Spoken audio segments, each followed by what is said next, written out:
เป็นสาวบ่มีใครได้มาไกลจะเป็นจังไดในใจ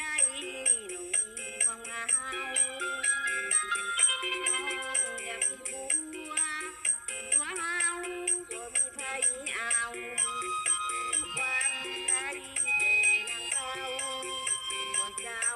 บ่เข้ามาอยากได้ผัวมีครอบครัวคือเขาสบายน้องอีแห่งยานเข้าข้างบ้านยานคุณเขา